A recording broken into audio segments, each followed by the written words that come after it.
रितिका ने की स्नेहा जिंदल और आशी की इंसल्ट। स्नेहा जी ने सेल्स अटेंडेंट को देखा और बोली, इसे पैक करो और अगर इस जैसी और ड्रेस है तो वो भी दिखाओ। दिखाओ मत, उन सबको पैक करके जिंदल मेंशन भेज दो।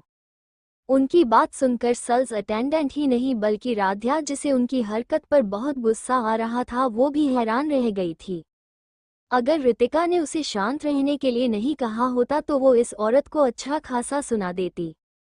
अब आगे सेल्स अटेंडेंट को एक ही जगह हैरान परेशान खड़ा देखकर स्नेहा जी तेज आवाज में बोली, मैंने कहा पैक करो, क्या तुमने सुना नहीं?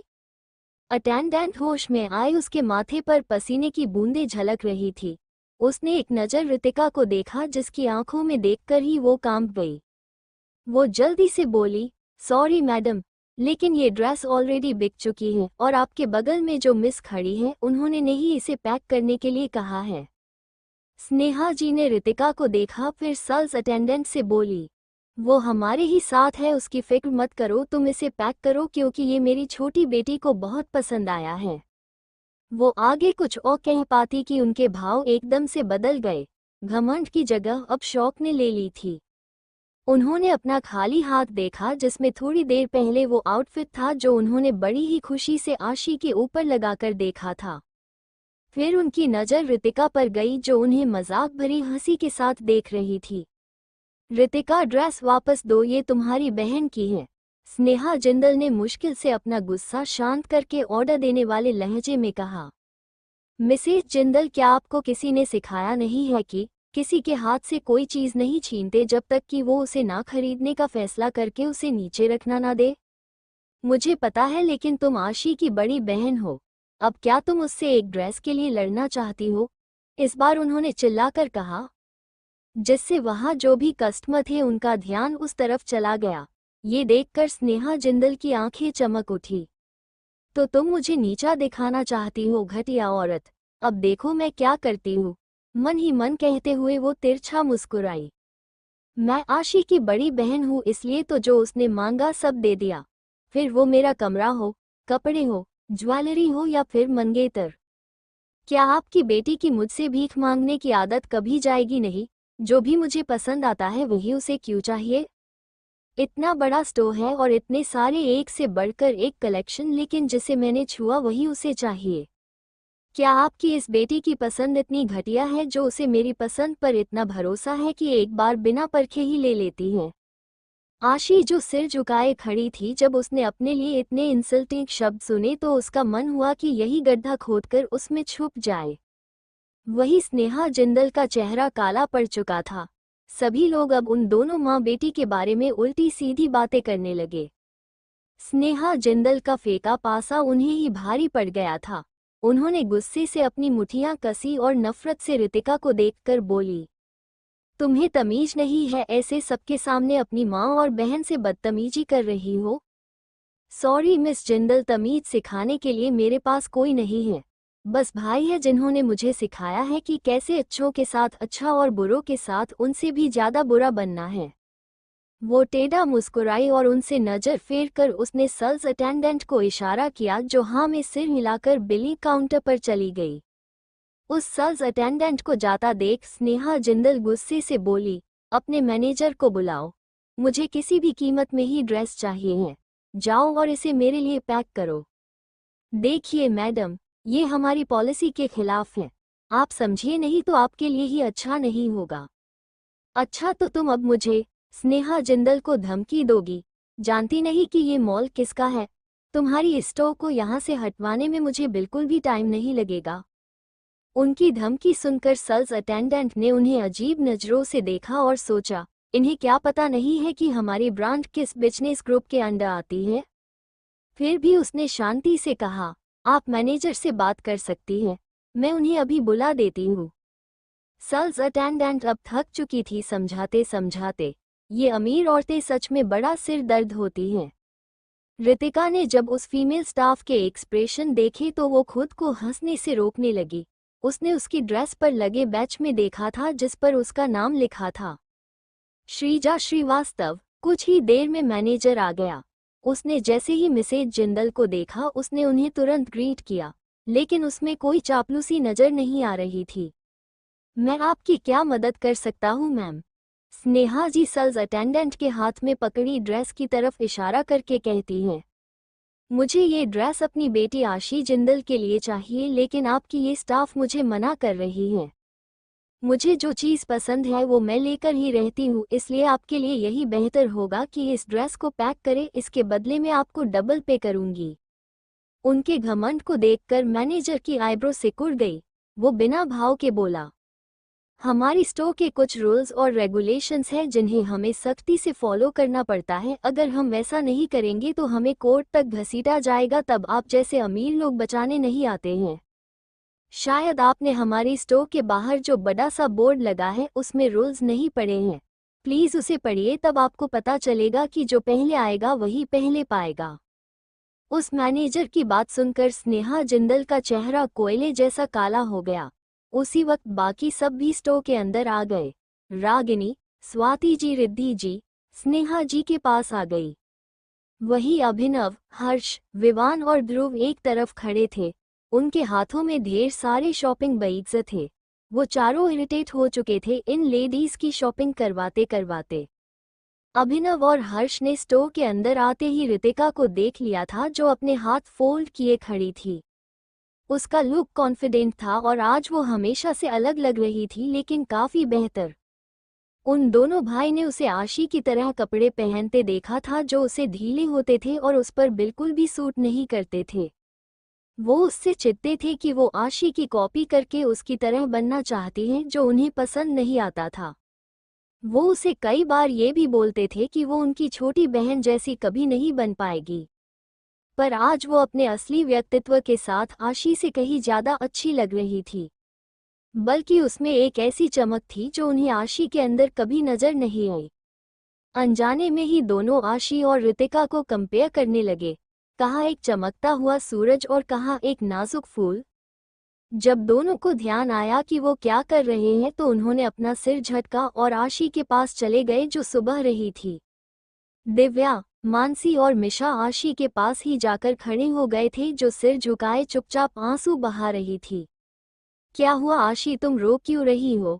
दिव्या ने उसकी फिक्र करते हुए पूछा, लेकिन आशी ने एक शब्द भी नहीं कहा, बस ऐसे ही सिसकती रही। तभी अभिनव आगे आया और बोला, क्या हुआ बच्चा, आप रो क्यों रही हो? देखो आपकी आंखें कैसी पांडा जैसी हो गई हैं। उसके ऐसा बोलते ही आशी ने अपना सिर उठाया और अपने भाई को देखकर मासूमियत से बोली, भाई क्या मैं बहुत गद्दी दिख रही हूँ? ये कहकर उसने अपना चेहरा दोनों हाथों से छुपा लिया। उसकी यही मासूमियत तो दोनों भाइयों के दिल को छू जाती थी। अभिनव ने अपने हाथ के शॉपिंग बैग्स हर्ष को दिए और आशी को गले लगाकर बोला, नहीं बच्चा, आप तो दुनिया की सबसे सुंदर प्रिंसेस हो। भले ही आपकी आंखें पांडा जैसी हो जाए, लेकिन कोई भी आपसे ज्यादा अच्छा पांडा नहीं बन सकता। भाई, आप मेरी तारीफ कर रहे हो या मजाक बना रहे हो? दोनों। ये कहते हुए अभिनव हंसने लगा। उसके साथ बाकी सब भी हंस पड़े। स्नेहा जी, जो मैनेजर को गुस्से से घूर रही थी, जब उन्होंने अपने बच्चों का प्यार देखा तो उनकी आंखें नर्म पड़ गई। फिर उन्होंने अपनी तिरछी नजरों से रितिका को देखा, जो बिल्कुल भी उदास नहीं लग रही थी, बल्कि उसका ध्यान तो कपड़ों पर था जो राध्या उसे दिखा रही थी। तुम इतने गुस्से में क्यों हो स्नेहा? श्वेता जी उससे सवाल करती हैं तो वो उन्हें सारी सिचुएशन बता देती हैं। वही उस मैनेजर ने रायजादा फैमिली को देख लिया था, लेकिन ये जानकर कि ये जिंदल फैमिली के साथ ही आए हैं तो उसने उन्हें ग्रीट करने की जहमत नहीं उठाई। वैसे भी उन्हें कोई डर नहीं था। उनके बॉस से ज्यादा वो किसी से नहीं डरते थे। पूरी बात जानने के बाद श्वेता जी गुस्से से रितिका को घूरने लगती हैं। वही ये जानकर कि आशी रितिका की वजह से रो रही थी, अभिनव और हर्ष को भी गुस्सा आने लगा। वो मन में ही सोच रहे थे कि इसे आखिर परेशानी क्या है, क्यों ये आशी को हर वक्त रुलाती रहती है। रितिका, हमें लगा कि कल के बाद तुम में काफी बदलाव आया है और अब तुम बेवजह आशी को परेशान नहीं करोगी, लेकिन तुम एक दिन भी बिना तमाशा किए नहीं रह सकती हो। आखिर ये एक ड्रेस ही तो है, अगर आशी ये चाहती है तो तुम पीछे क्यों नहीं हट जाती? वैसे भी तुम इस तरह के कपड़े कहाँ पहनती हो? अभिनव के कठोर शब्द सुनकर रितिका को कुछ भी महसूस नहीं हुआ। वैसे भी वो असल में उनकी बहन थोड़ी थी और जिसे उसने अपना माना था उसे सिर्फ उनसे ही डाक पड़ने वाला था। अब सबकी नज़र ऋतिका पर थी, क्योंकि हर बार जब अभिनव कुछ कहता था तो वो उसकी बात टालती नहीं थी। मिस्टर जिंदल, अगर ये एक ड्रेस की ही बात है तो आपकी बहन इसके पीछे गंगा जमुना क्यों बहा रही है? वो रुकी और सबके चेहरे गौर से देखने लगी, जो हैरान परेशान खड़े थे। अभिनव ने जब जवाब की जगह सवाल सुना तो उसे समझ ही नहीं आया कि वो क्या बोले। उसने आशी को देखा जिसके एक्सप्रेशन डरने वाले थे, जैसे उसे धमकाया गया हो।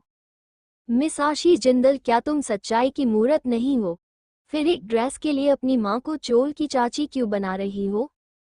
क्या चोल की चाची? रिद्धि जी के मुंह से एकदम से निकला, फिर उन्होंने अपना मुंह बंद कर लिया। ऋतिका उन्हें देखकर एक टेढ़ी मुस्कान लिए बोली, आपने टीवी में नहीं देखा क्या? जब चौल में पानी भरने के लिए लाइन लगती है तो कुछ चालक चाचियां बीच में घुसकर चिल्लाकर झगड़ा करती हैं। ये सुनकर तो स्नेहा जी का चेहरा बदसूरत हो गया और बाकी लेडीज की बोलती बंद, क्योंकि उन सबने भी उनका चिल्लाना सुना था जब वो स्टोर के अंदर एंटर हुए थे।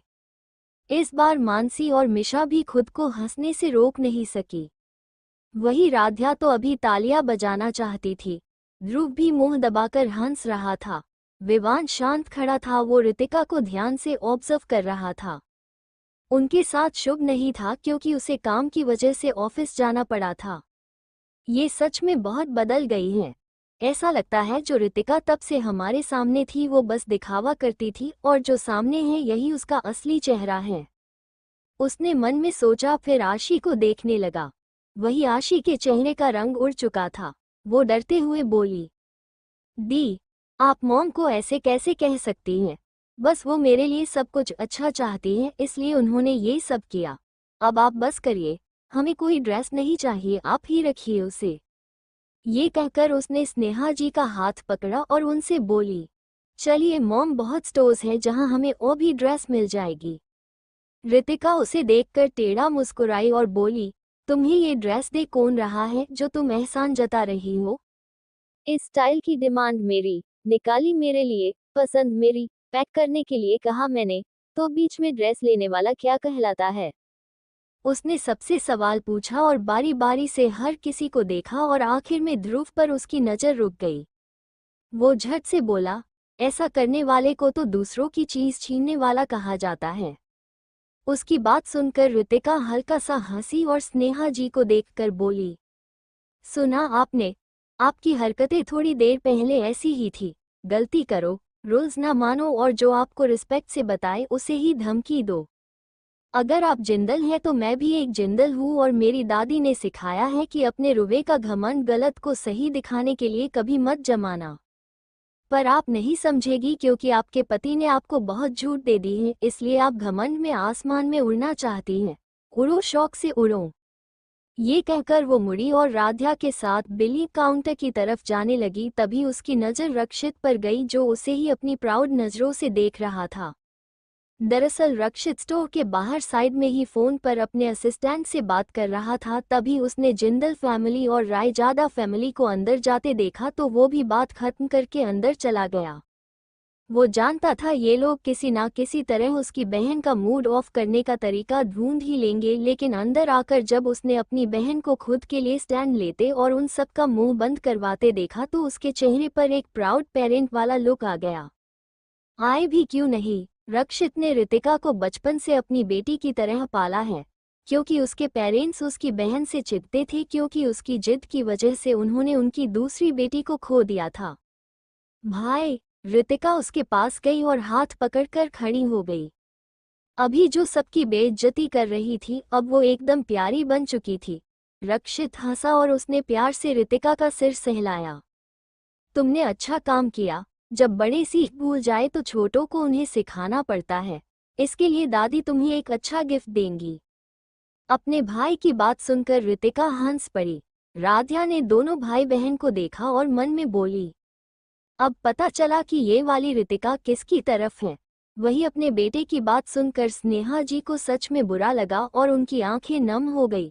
आशी के भाव उदासी भरे थे, बाकी सब शांत थे क्योंकि वो जान चुके थे कि गलती किसकी है।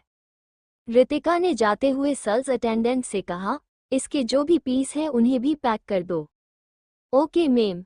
अटेंडेंट खुश हो गई और जल्दी से बाकी की 5 ड्रेस भी बाकी स्टाफ की हेल्प से काउंटर के पास आ गई। रक्षित ने अपना कार्ड बिलिंग काउंटर पर दिया तो खुद मैनेजर ने बिलिंग की और सभी ड्रेस उस बॉक्स में रखकर उन्हें दे दिया। बॉक्स किसी सूटकेस जितना बड़ा था जिसमें 6 पीस आराम से आ जाते थे। बिल देखकर रितिका ने कहा, आपने इसमें एक ड्रेस तो इंक्लूड ही नहीं की है और सब पर इतना ज़्यादा डिस्काउंट। वो बहुत हैरान थी। रक्षित ने भी जब ये देखा तो उसे भी अजीब लगा, जिस पर मैनेजर जल्दी से एक्सप्लेन करता है, मिस एक ड्रेस हमारी स्टोर की तरफ से है क्योंकि आपको इतना कुछ फेस करना पड़ा और आपका पहला इम्प्रेशन यहाँ खराब हुआ बस इसलिए।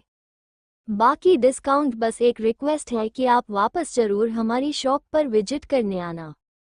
रितिका ने फिर कुछ नहीं कहा और नरमी से बोली, मैं आपकी स्टोर दोबारा जरूर विजिट करूंगी। और हाँ, मुझे आपकी स्टोर के एथिक्स सच में बहुत अच्छे लगे और अटेंडेंट श्रीजा अपने काम में काफ़ी अच्छी हैं।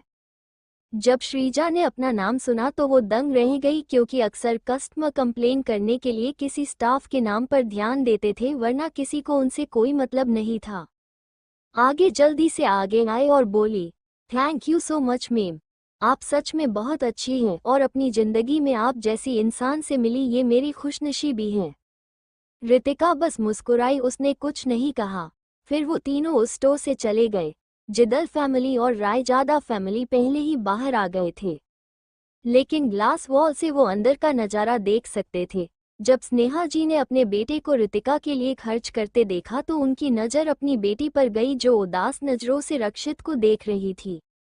उन्हें उसके लिए बुरा लगा। फिर वो रक्षित के पास चली गई जो स्टोर के बाहर आ गए थे। रक्षित, तुम्हारी सिर्फ एक ही बहन नहीं है बल्कि 3 और हैं। क्या तुम्हारा फर्ज नहीं बनता उन्हें भी शॉपिंग करवाने का? स्नेहा जी की बात सुनकर आशी, मानसी और मिशा का ध्यान अपने बड़े भाई पर चला गया। रक्षित ने अपनी कोल्ड नजरों से अपनी मां को देखा और बिना भाव के बोला, क्या अभिनव और हर्ष कम पड़ गए हैं उनके खर्चे उठाने के लिए? वैसे कह तो मैं भी सकता हूँ कि आपकी एक बेटी और है, क्या आपका उसके प्रति कोई फर्ज है? इस सवाल पर स्नेहा जी कोई जवाब नहीं दे पाई। तभी फायरिंग की आवाज आने लगी। रक्षित अलर्ट हो गया और उसने सबसे पहले रितिका और राध्या को एक कोने में ले गया। वही विवान, ध्रुव, अभिनव और हर्ष भी अपनी फैमिली को कवर करके सेफ जगह जाने लगे। उन्होंने देख लिया था कि कुछ लोग मॉल में जबरदस्ती घुस आए हैं और नीचे लोगों को गन पॉइंट पर ले रहे हैं। आखिर कौन है वो लोग जो दिन दहाड़े फायरिंग कर रहे हैं? क्या ये जिंदल फैमिली या रायजादा फैमिली के दुश्मनों का काम है? क्या सच में आशी इतनी मासूम है या इसके पीछे है उसका कोई दूसरा चेहरा?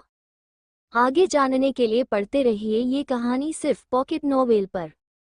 Please comment, like, share and review this novel. हथियारे और रितिका की चालाकी अब आगे।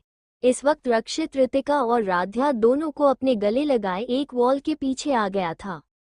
रायजादा फैमिली और जिंदल फैमिली के बच्चे और लेडीज भी उनकी दूसरी तरफ कोने में छुप गए थे।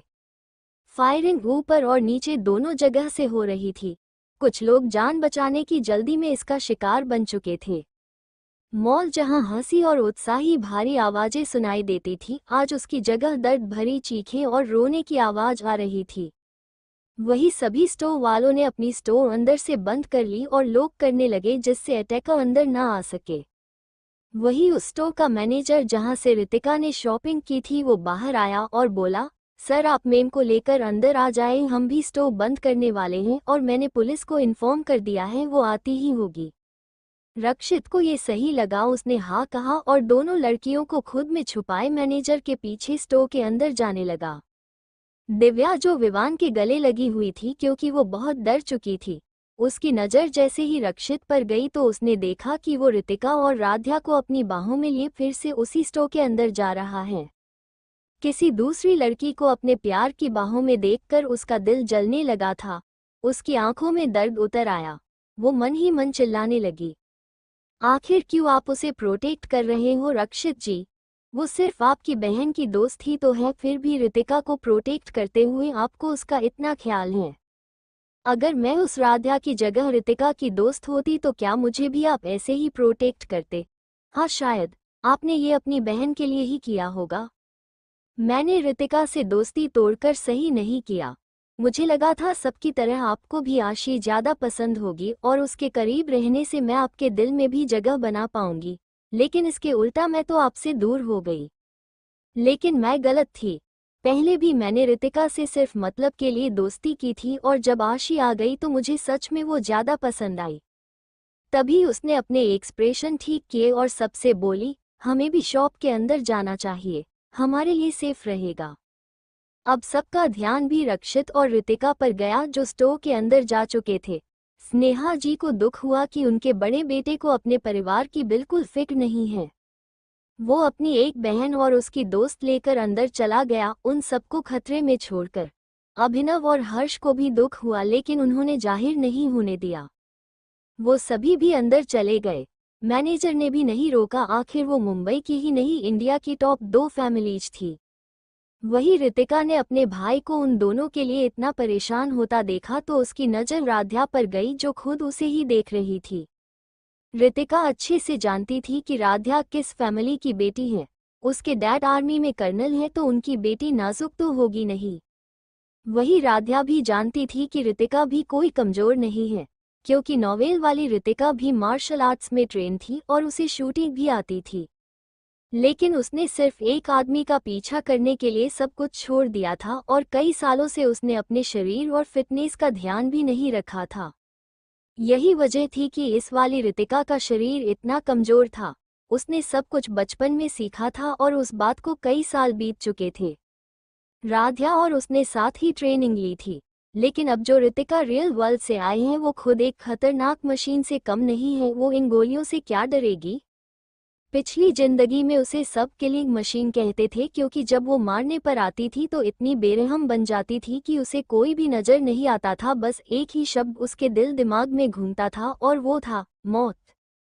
भाई हम दोनों ठीक हैं, आप हमारी फिक्र छोड़िए और हर्षित भाई को कॉल करिए, वो अभी तक ऊपर नहीं आए हैं। रितिका को अपने सबसे छोटे भाई की बहुत फिक्र हो रही थी। रक्षित को भी हर्षित का ख्याल आया और उसने जल्दी से उसका नंबर डायल किया। रिंग जा रही थी लेकिन कोई उठा नहीं रहा था। रितिका को चिंता होने लगी। भाई आप उन्हें ढूंढने जाइए, हम दोनों यही छुपे रहेंगे। रक्षित को भी यही सही लगता है, लेकिन जाने से पहले वो दोनों से सख्त आवाज में बोला, यहाँ से हिलना भी मत। अभी वो अटैकर दूर हैं, इसलिए यही छुपे रहना, तब तक गार्ड्स आ जाएंगे। उसकी बात सुनकर दोनों ने आज्ञाकारी बच्चे की तरह सिर हिला दिया। उनकी हाँ सुनकर रक्षित को थोड़ी राहत मिली। फिर वो वहां से हर्षित को ढूंढने चला गया। हर्ष ने अपने बड़े भाई को जाते देख लिया था। उसे अब रितिका की फिक्र हो रही थी। उसने देखा कि अभिनव आशी को संभाल रहा है जो डरी हुई लग रही थी। बाकी दोनों रायजादा ब्रदर्स भी लेडीज को शांत कर रहे थे।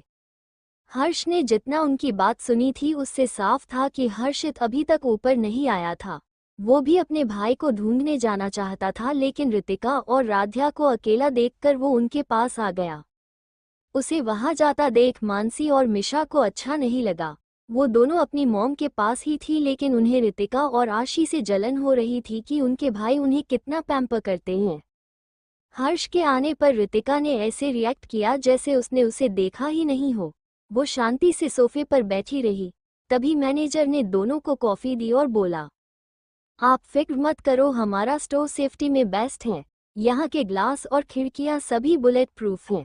आप दोनों यहाँ सेफ हैं। Thank you manager.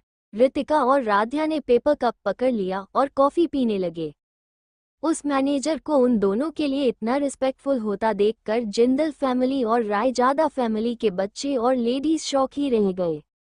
रितिका, जिसकी नज़र कॉफी पीते हुए भी पूरे फ्लो को स्कैन कर रही थी, ये स्टोव बीच में थी जिससे पूरा फ्लो, नीचे और ऊपर के भी दोनों फ्लो नजर आते थे। तभी उसकी नज़र एक हल्की सी परछाई पर टिक गई। उसने गौर से 4th फ्लो पर देखना शुरू कर दिया। कुछ देर बाद उसके एक्सप्रेशन बदल गए। उसने देखा कि मॉल के ऊपर वाले फ्लो से कई काले कपड़े पहने फाइटर्स बिना किसी की नज़र में आए अंदर घुस रहे थे। उन्हें देखना सच में बहुत मुश्किल था क्योंकि वो इतने तेज थे कि हल्की सी परछाई ही पीछे छोड़ रहे थे। असासिन, उसके मुंह से धीरे से निकला। जिन्होंने फायर करना शुरू किया था वो किसी गैंग से थे, लेकिन अभी जो आए वो सभी प्रोफेशनल हथियारे हैं जो हवा जितने हल्के पैरों से भी कदम रख सकते थे और उनकी स्पीड बहुत तेज थी। गैंग के मेंबर फायर करके जो जहां है उसे वही रोकने में लगे हुए थे और लोगों को डराने के लिए एक दो को मार चुके थे, लेकिन अभी तक वो ऊपर की टॉप फ्लोर तक नहीं आए थे। फिफ्थ फ्लोर पर वुमेन क्लॉथिंग थी और सिक्स्थ पर मीटिंग रूम और रेस्टोरेंट बने हुए थे। वो फ्लोर वीवीआईपी के लिए था। वहां ज्यादातर बिजनेसमैन या देश की बड़ी हस्तियां मीटिंग के लिए आती थी।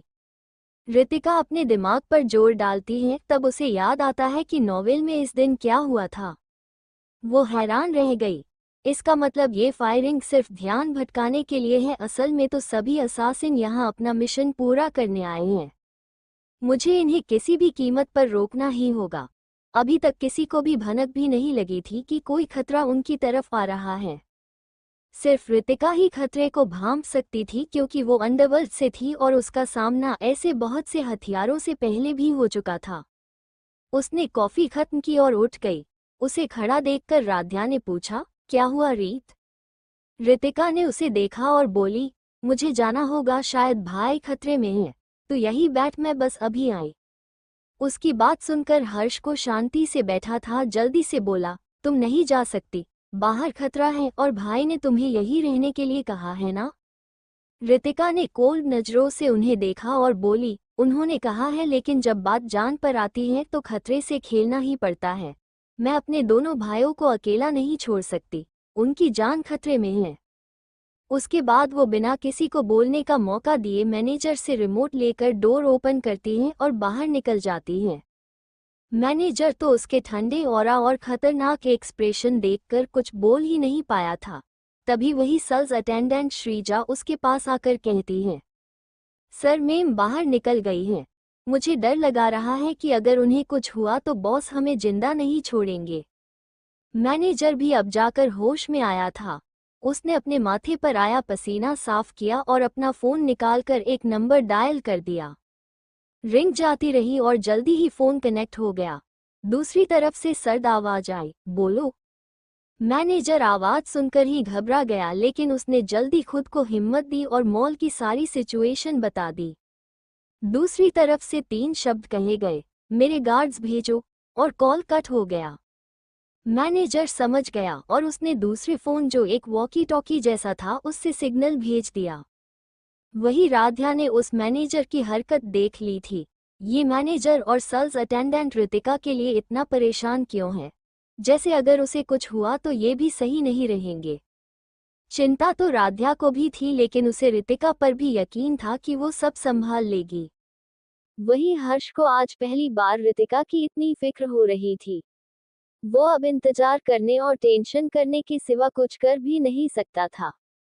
बाकी फैमिली वालों और रायजादा फैमिली को रितिका से कोई मतलब नहीं था। अभिनव जो आशी को संभाल रहा था, उसे जरूर अपनी बहन के लिए डर लग रहा था, लेकिन आशी उसे छोड़ ही नहीं रही थी। अब वो यहाँ सेफ थे, फिर भी किसी डरे बच्चे की तरह चिपकी हुई थी। अभिनव को अब चिढ़ होने लगी थी और वो खुद को अपनी दोनों बहनें की तुलना करने से रोक नहीं पा रहा था। अब वो इसमें कंफ्यूज था कि अगर दुश्मन आता है तो वो उनसे लड़े या अपनी बहन को शांत करता रहे। उसने आखिर में जबरदस्ती आशी को अपनी माँ के पास धकेल दिया और बोला, मॉम आप इसे संभाले, मैं जरा बाहर की सिचुएशन के बारे में पता करता हूँ। उसके बाद वो बिना कोई जवाब सुने वहां से चला गया। वही आशी अपने भाई के धकेलने से स्नेहा जी की गोद में ही आ गई थी, जिससे उनकी चीख निकल गई। आशी ठीक से बैठो और रोना बंद करो।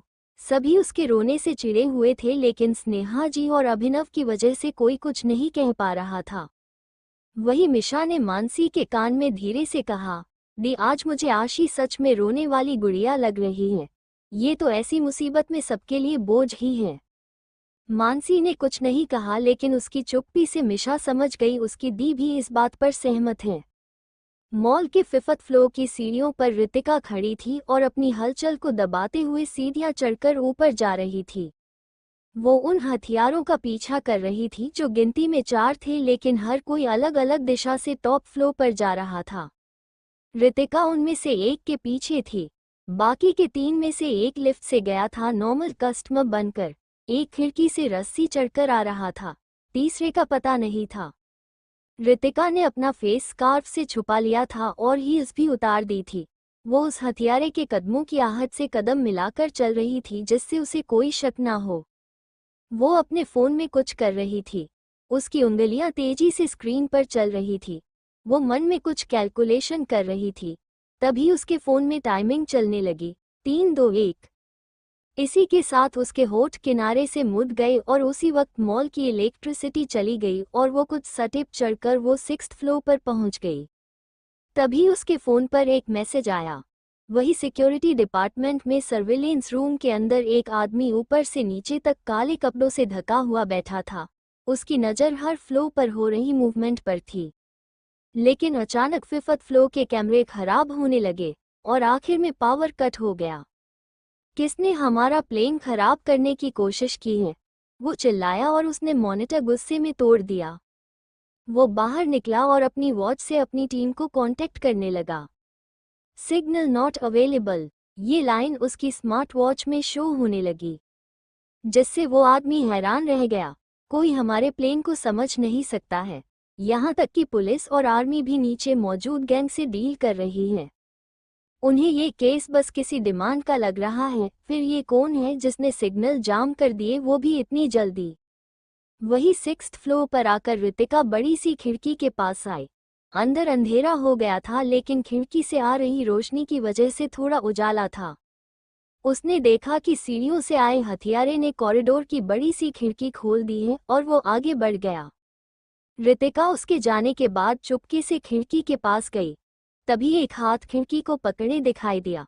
उसने यहाँ वहाँ देखना शुरू कर दिया। उसकी नज़र एक जगह गई और उसकी आंखों में शैतानी चमक उठी। उसने डस्टबिन उठा लिया। जैसे ही उनका तीसरा साथी अपना पैर डालकर ऊपर आने को हुआ, तभी रितिका ने तेजी से उसके सिर पर डस्टबिन डाल दी। और वो कुछ समझ पाता उससे पहले ही उसने अपनी पॉकेट से कैंची निकाली, जो उसने उसी स्टोर के काउंटर से आते वक्त सेफ्टी के लिए ले ली थी। उसने उस कैंची को तेजी से उस इंसान के हाथ में घुसाया जिससे वो खुद को छुड़ाने की कोशिश कर रहा था। उसके बाद उसने कैंची उसकी जांघ में अंदर तक घुसा दी। उस आदमी की दबी हुई चीख निकली, क्योंकि डस्टबिन सिर पर होने की वजह से और अंदर की गंदगी के कारण वो चीख भी नहीं पा रहा था। फिर रितिका ने उसी खून से सनी कैंची को उसके काले कपड़ों से साफ किया और उसकी कमर पर बंधी रस्सी जो उसे सपोर्ट कर रही थी उसे काट दिया और एक तेज किक उसके सीने में मारी, जिससे हड्डी टूटने की आवाज आई और इसी के साथ वो 6th फ्लोर से नीचे गिर गया। उसे गिरता देख रितिका के होठों पर खतरनाक मुस्कुराहट खेल गई। बेचारा, कहाँ सोचा होगा कि हथियारा होकर उसे इतनी दयनीय मौत नसीब होगी। क्या रितिका इन हथियारों का मिशन फेल कर पाएगी? उसने क्यों कहा कि उसके भाई खतरे में है? आगे जानने के लिए पढ़ते रहिए ये कहानी सिर्फ पॉकेट नॉवेल पर। Please comment, like, share and review this novel. Dear readers, जितना हो सके नॉवल को शेयर करो जिससे ज़्यादा लोग इसे पढ़ सके। रितिका ने बचाया बुजुर्ग आदमी को और फाइट रितिका ने उसे गिरते हुए देखा और जब तक वो ग्राउंड पर ना गिरा तब तक उसने अपनी नज़र वहां से नहीं हटाई। उस इंसान के गिरते ही मीडिया और पुलिस का ध्यान वहां चला गया, जिसके बाद रितिका ने देखना बंद किया और वहां से आगे बढ़ गई। उसने कैंची को फिर से पॉकेट में डाला और उस तरफ जाने लगी जहां वो हथियारा गया था। अब वो ज्यादा सावधान हो चुकी थी, क्योंकि जो भी मास्टरमाइंड था उसे भनक लग चुकी होगी कि उसका प्लेन फेल हो रहा है। वही सिक्योरिटी रूम से निकला आदमी जो 2nd फ्लोर पर था, वो अब 5th फ्लोर पर जा रहा था। रक्षित को हर्षित भी वही मिला था। जैसे ही उन दोनों की नज़र उस आदमी पर पड़ी, उन्हें उस पर शक होने लगा। लेकिन रक्षित ने हर्षित को लिफ्ट की दूसरी तरफ खींच लिया, क्योंकि उसने देख लिया था कि उस आदमी को किसी के आसपास होने की आहट मिल चुकी है। मॉल में बहुत सारे लोग थे, लेकिन सभी डर की वजह से स्टोर के अंदर ही थे। जो बाहर था उन्हें उस गैंग ने पकड़ा हुआ था। ग्राउंड फ्लोर, 1st और 2nd फ्लोर पर गैंग के मेंबर थे। हर्षित भी वही छुपा हुआ था। उसने अपने रक्षित भाई को आते हुए देख लिया था। तभी उसकी नज़र अपने फ़ोन पर गई थी जहां उसके भाई के 2 मिस्ड कॉल दिखा रहे थे। उसके बाद हर्षित सभी गैंग मेंबर से बचते हुए उनके पास आ गया था। भाई, हम छुप क्यों रहे हैं? उसके पास कोई गन नहीं है। रक्षित ने उसे शांत रहने का इशारा किया और वहां देखा जहां वो आदमी जिसने खुद को पूरी तरह से काले कपड़ों में ढक रखा था, वो अभी वही था और आसपास उन्हें ही खोज रहा था। तभी किसी ने हर्षित के माथे पर बंदूक रख दी। जब रक्षित ने ये देखा तो वो सतर्क हो गया और उसने मुड़कर देखा तो एक और उसी आदमी की तरह शख्स खड़ा था जिसने खुद को छुपाया हुआ था। तुम्हें क्या लगता है कि हमारी नजरों से बच सकते हो? उस शख्स ने ठंडे भाव से कहा और रक्षित से बोला, अपने भाई को सही सलामत चाहते हो तो हमारे साथ चलो। ये सुनकर हर्षित डर गया लेकिन रक्षित के फेस पर कोई एक्सप्रेशन नहीं थे। दूसरी तरफ रितिका टॉप फ्लोर पर सभी रूम्स को चेक कर चुकी थी लेकिन उसे कोई नहीं मिला। तभी उसकी नज़र रेस्टोरेंट पर गई और वो बिना देर किया दूसरे नंबर के रेस्टोरेंट के अंदर घुस गई। उसने देखा कि यहाँ सब कुछ तहस नहस हो चुका है। वो समझ गई यहाँ जरूर हाथ पाई हुई हैं और गोलियां भी चली हैं, लेकिन साइलेंसर लगे होने की वजह से उसकी आवाज़ बाहर तक नहीं आई। रितिका एक जगह छुप गई और उसी पल वहाँ कोई आया। उसने देखा कि ये वही आदमी था जिसका वो पीछा कर रही थी। उसके साथ एक लड़की भी थी जिसने एक बिजनेसमैन की तरह कपड़े पहने हुए थे। पीछे से 2 गार्ड आए जो एक बुजुर्ग आदमी को घसीट रहे थे। उनके माथे से खून बह रहा था लेकिन आंखों में कोई डर नहीं था। उनके दोनों पैरों पर गोलियां लगी हुई थी। रितिका उस बुजुर्ग आदमी को नहीं जानती थी लेकिन इतना तो समझ चुकी थी कि नॉवेल के हिसाब से ये हथियारे इन्हें ही मारने आए थे और कामयाब भी हो गए थे। पर उसी वक्त उसके दोनों भाई को भी इन लोगों ने बंदी बना लिया था जिससे ये बाहर निकल सके, क्योंकि उसने एक साथी को उसने मार दिया था और अब पुलिस के साथ आर्मी भी आ चुकी थी। सब हाई अलर्ट पर थे क्योंकि अंदर गैंग कोई खतरा नहीं थी बल्कि असली खतरा असासिन का ग्रुप था। तभी वो लड़की नीचे झुकते हुए टेढ़ी हंसी के साथ कहती है, सर आपकी भलाई इसी में है कि आप शांति से हमें वो पेनड्राइव हमें दे दे, नहीं तो उसके बदले आप अपनी जान गंवा सकते हैं। उसकी बात पर बुजुर्ग आदमी ने गुस्से से कहा, तुम धोखेबाज, मुझे धमकी दे रही हो? अगर मरने से डरता तो क्या मैं प्रेसिडेंट कहलाने के लायक हूँ? हमारे देश में आकर तुम हमारे ही डिफेंस सिस्टम को चुराना चाहते हो। बहुत अच्छा सपना देखते हो। रितिका ने जब सुना कि वो प्रेसिडेंट है तभी उसे याद आता है कि इस अटैक के बाद प्रेसिडेंट के बदलने की अनाउंसमेंट हुई थी लेकिन किसी को ये बताया नहीं गया था कि उनकी मौत कैसे हुई। इसका मतलब ये डिफेंस सिस्टम को हासिल करना चाहते हैं जिसे किसी जीनियस ने बनाया है।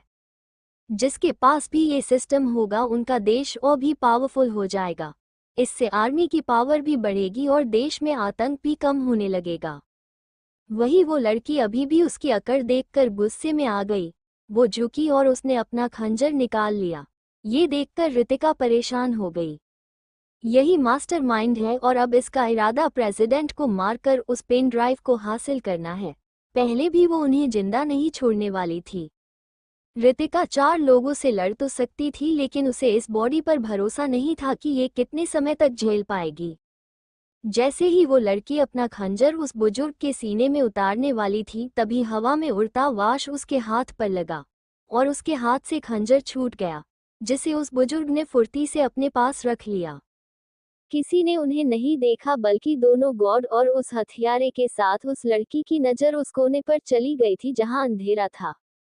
देखो वहां कौन छुपा है, लड़की चिल्लाई तो दोनों गार्ड अपने हाथ में बंदूक पकड़े आगे बढ़ गए। वही रितिका यही तो चाहती थी। उसने अपने हाथ में कैंची कसकर पकड़ ली और जैसे ही एक गार्ड उसके पास आया उसने बिना देरी के उसे उसकी गर्दन में घुसा दिया। वो चीखता उससे पहले ही रितिका ने उसके मुंह में वही टेबल पर रखे टिश्यू पेपर भर दिए। दूसरे ने बंदूक चलाई लेकिन रितिका पहले ही इसके लिए तैयार थी। उसने उस गार्ड को अपनी ढाल बना लिया। उसी पल दूसरी गोली निकली और दूसरे गार्ड के दिल की जगह घुस गई। ये गोली रितिका ने चलाई थी। अब उसके हाथ में पहले गार्ड की बंदूक थी। उसने दूसरी बंदूक से सारी गोली निकाल ली क्योंकि उसे आगे जरूरत पड़ सकती थी। ये बस मामूली से गार्ड थे उसके लिए। अभी 2 टारगेट जो वेल ट्रेंड हैं उन्हें भी तो नर्क की यात्रा करवानी है। अंधेरे कोने में कोई भी हलचल न पाकर अब दोनों असासिन सावधान हो गए। उन्होंने अपनी गन निकाली और जोर से बोले, जो भी है सामने आओ, नहीं तो इस बुड्ढे को मारने से पहले तुम्हारा काम तमाम करेंगे। लेकिन किसी की आवाज नहीं आई।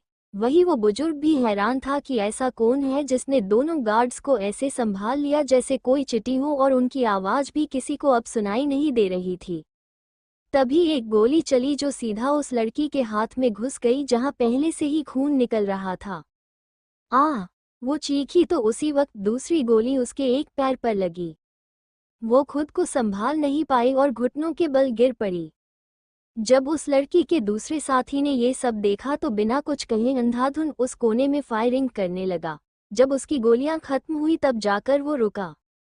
तभी एक गोली उसके कंधे को छूकर निकल गई। उसी वक्त एक ठंडी लेकिन सुरीली आवाज सबको सुनाई दी। मुझे लगा था कि असासिन बहुत ही तेज होते हैं और उनका दिमाग किसी को मारने का या उन्हें ढूंढने के कई रास्ते ढूंढ लेता है, लेकिन अफसोस की बात है तुम सब मूर्ख हो। तभी एक परछाई सबके सामने आए जिसने अपना चेहरा स्कार्फ से ढक रखा था। वो एक लड़की थी। ये देखकर दोनों लोग हैरान रह गए।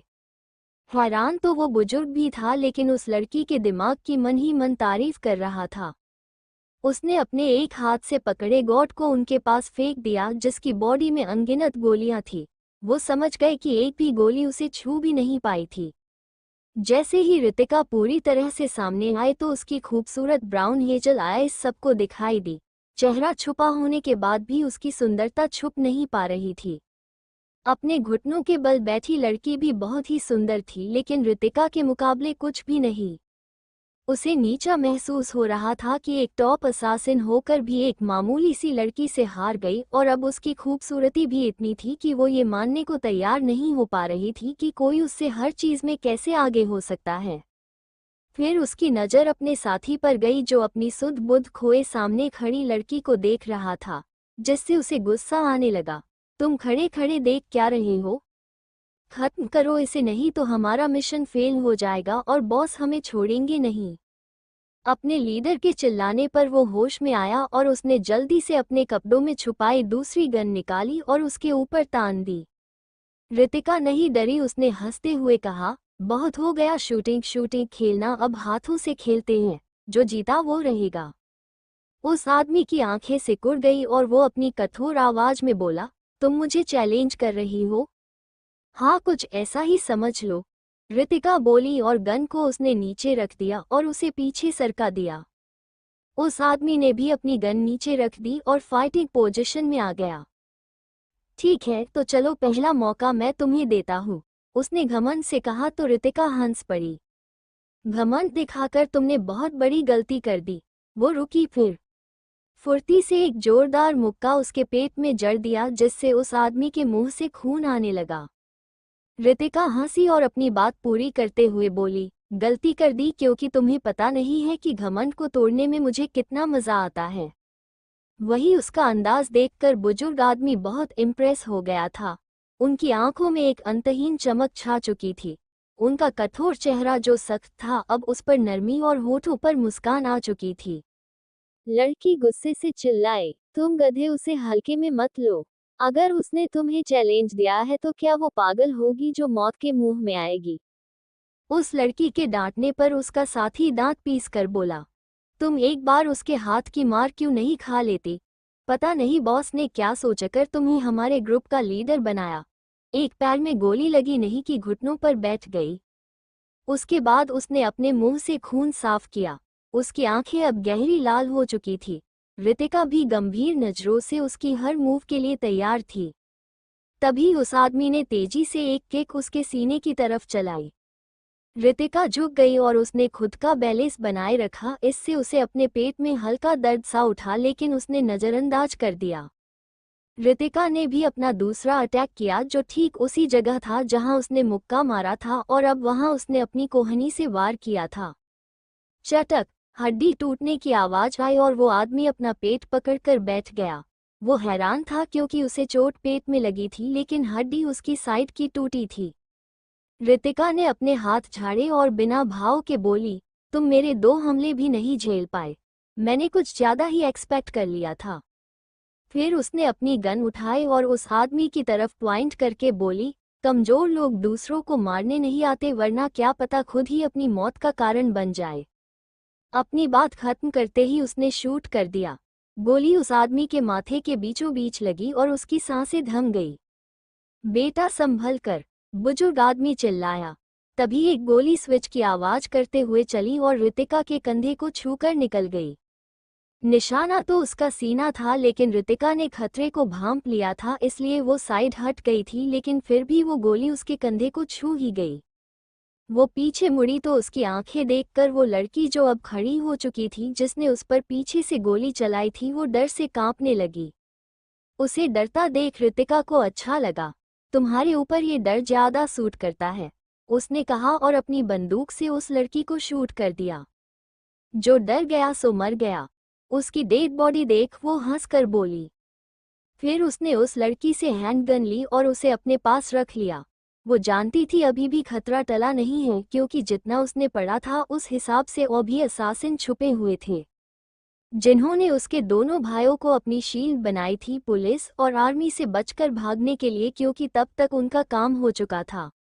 लेकिन इस बार उनका मिशन फेल हो गया, तो साफ था कि वो सब यही आने वाले होंगे।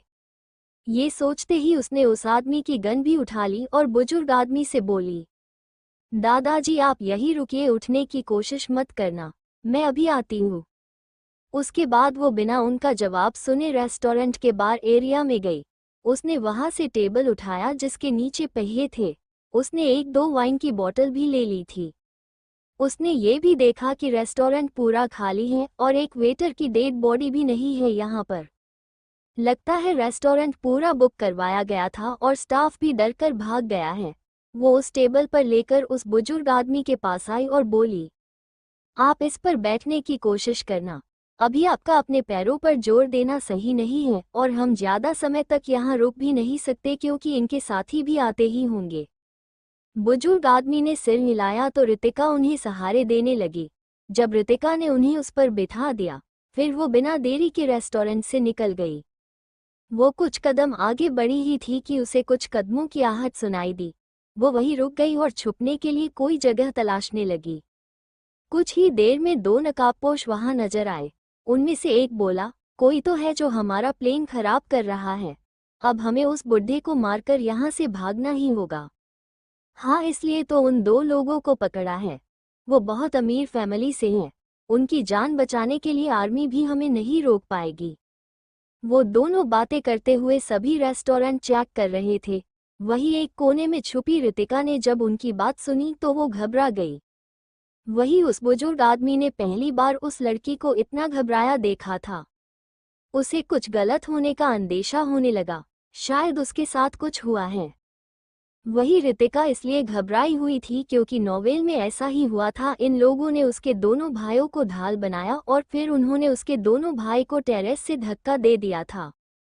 उसके भाई जब गिरे तो उनके बचने की उम्मीद ना के बराबर थी। वो खुद को गिरने से बचा सकते थे, लेकिन उसके हर्षित भाई को सेफ रखने के लिए खुद को बचा नहीं पाए। फिर भी इतनी ऊंचाई से गिरने के बाद भी उसके भाई जिंदा थे, लेकिन वो कोमा में चले गए थे। उसके बाद तो ऋतिका की जिंदगी और भी अंधेरे में चली गई थी। उसके बाद से हर्षित भी पूरे समय हॉस्पिटल में रखता और बिजनेस अभिनव और हर्ष संभाल रहे थे। उस हादसे का इल्जाम भी उसकी मां ने ऋतिका पर डाला था, जबकि उसकी कोई गलती ही नहीं थी। आखिरकार 1 साल बाद उसके भाई को होश आया था, लेकिन वो 1 साल सबके लिए बहुत कठिन था। नहीं, इस बार मैं अपने भाई को वही दर्द महसूस नहीं करने दूंगी। मन ही मन खुद से वादा करते हुए उसने नफरत से उन दोनों नकाबपोश को देखा जो अब उसी रेस्टोरेंट के अंदर जा रहे थे जिससे वो आई थी। क्या वो नॉवेल के इस प्लॉट को बदलकर अपने भाई को बचा पाएगी? कहा है रक्षित और हर्षित। आगे जानने के लिए पढ़ते रहिए ये कहानी से।